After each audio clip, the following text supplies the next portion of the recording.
Article 115 of the Constitution to assent to the Value-Added Tax Amendment Bill. Your Excellency, sir, I now invite the Clerk of the National Assembly to convey the vellum copies of the bill for Your Excellency's presidential assent.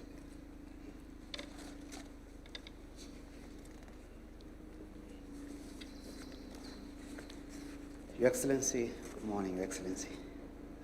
Your Excellency, I have the instructions of the Speaker of the National Assembly to place before you these vellum copies, 6 of them, of a short bill, only 2 clauses, but very impactful, called the Value-Added Tax Amendment Bill 2026.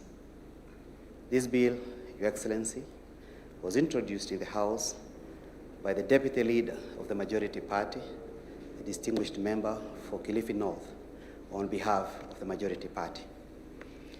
Your Excellency, this bill follows a dispatch that came from the National Treasury, dated 10th of April, which advised that His Excellency the President request the National Assembly to amend Cap 476, that the VAT Act, so as to cushion Kenyans from the possible effect of the rising in petroleum products, Your Excellency, rising costs of petroleum and petroleum products, Your Excellency. The bill, Your Excellency, was introduced the 17th, Your Excellency. The bill was introduced and passed in a record time yesterday on 16th, Your Excellency, in all stages, first reading, second reading, Committee of the Whole House, and third reading. In a nutshell, Your Excellency, this bill amends Section 6 of the VAT Act. Currently, Section 6 of the VAT Act permits the Cabinet Secretary for the National Treasury to vary VAT by a percentage not higher than 25%. That's the standard VAT, which is currently set by law at 16%. But conscious that the 25% may not be able to cushion Kenyans appropriately, the National Assembly responded to your request last evening and amended the VAT Act to provide that the VAT rate applicable to the petroleum and petroleum products for a period of 90 days shall be at 8%. The bill is also conscious, the House is also conscious, Your Excellency, that should the situation persist beyond the 90 days, there may be need to extend the VAT rate further, and therefore it permits the Cabinet Secretary to extend, should the situation persist, by a further 90 days.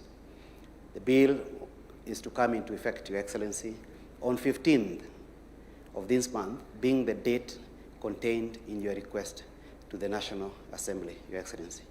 It is hoped that this bill will therefore cushion Kenyans from the knock-off effect of the rising cost in the petroleum products, given the situation in the Middle East.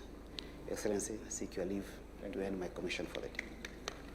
Your Excellency, sir, in concluding our day's ceremony, and as a mark of this legislative milestone, Your Excellency is most graciously invited to hand over a copy of the bill to the Prime Cabinet Secretary, to the Attorney General for publication into law, to the Cabinet Secretary for Energy and Petroleum, and to the Speaker of the National Assembly, and to each of the esteemed members who have witnessed the ceremony as the guardians of the law.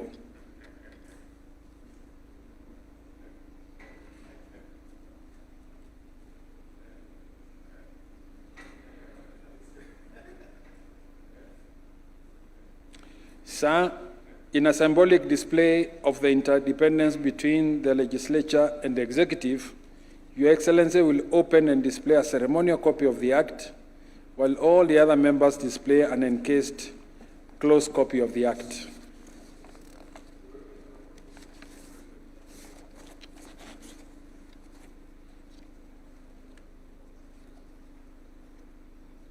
This marks the end of this state ceremony this morning. I thank you, Your Excellency.